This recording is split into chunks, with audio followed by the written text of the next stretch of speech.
नमस्कार दोस्तों, कैसे हैं आप लोग। उम्मीद करती हूँ आप सभी ठीक होंगे। आज की कहानी का हमारा शीर्षक है पंडित, सेठ और महात्मा। एक बार एक पंडित जी सेठ के पास पहुंचे और बोले, श्रीमद् भागवत के 7 दिन सुनने से मनुष्य विमान में बैठकर स्वर्ग को चला जाता है। स्वर्ग जाने के चक्कर में सेठ जी ने श्रीमद् भागवत कथा का श्रवण किया। 7वें दिन सबसे मिलकर स्वर्ग जाने के लिए सेठ जी पूरी तरह से तैयार बैठे थे, पर कोई विमान नहीं आया। सेठ जी परेशान, पंडित जी के भी कुछ समझ में नहीं आया। अब तो सेठ पूरी तरह से आग बबूला हो गया। मेरा इतना समय और पैसा बर्बाद करा दिया, कोई विमान नहीं आया, सब शास्त्र झूठे, सब पंडित झूठे। पंडित जी ने कहा, भाई यह शास्त्र तो मैंने नहीं लिखे हैं, हम तो सिर्फ कथावाचक हैं। इसमें सही लिखा है या गलत लिखा है यह तो सिर्फ महात्मा जी ही बता सकते हैं। शहर के बाहर एक महात्मा रहते थे। सेठ और पंडित दोनों अपनी समस्या का समाधान पाने के लिए उनके पास गए और उनसे अपनी सारी बातें बताई। पंडित जी ने कहा, महाराज इस भागवत में जो भी बातें लिखी हैं क्या वह सच है। महात्मा जी ने कहा, बिल्कुल सच है। तो फिर सेठ जी को लेने के लिए स्वर्ग से विमान क्यों नहीं आया। महात्मा जी ने कहा, इसका उत्तर हम कल देंगे। कल आप दोनों एक एक रस्सी लेकर आना। अगले दिन सेठ और पंडित जी दोनों एक एक रस्सी लेकर महात्मा जी के पास पहुंचे। महात्मा जी ने कहा, अब हम जो कर रहे हैं हमें करने देना, बीच में ना तो रोकना ना ही टोकना। महात्मा जी ने सबसे पहले पंडित जी को एक रस्सी से खंबे के साथ बांध दिया।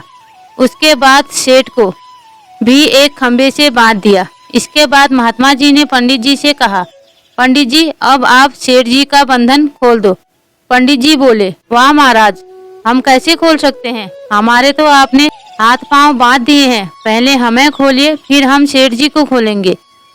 सेठ ने भी कहा कि हाँ महाराज, आप पंडित जी को पहले खोलिए तभी तो वो हमें खोलेंगे। इसके बाद महात्मा जी ने दोनों को खोल दिया और बोले कि यही कथा पर भी लागू होती है।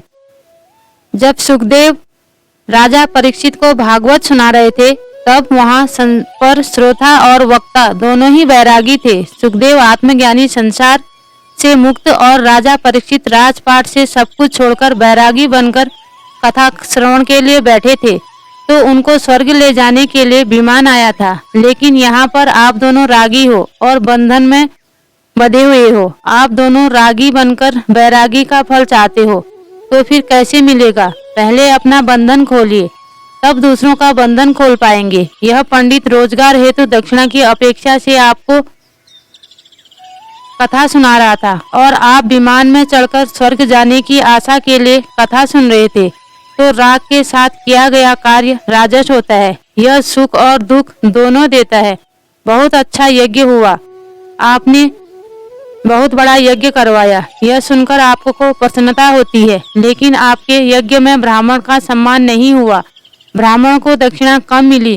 कल 4 आदमी को भोजन नहीं मिला, यह सुनकर आपको दुख होता है। इसलिए यह राजस कर्म हर्ष और शोक अर्थात सुख और दुख दोनों ही देता है।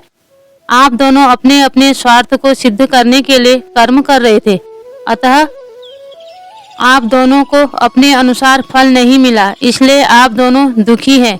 ईश्वर की निश्चल भाव से आराधना कीजिए, उसकी शुद्ध भक्ति करिए, फिर देखिए जिंदगी का असली आनंद कैसे मिलता है।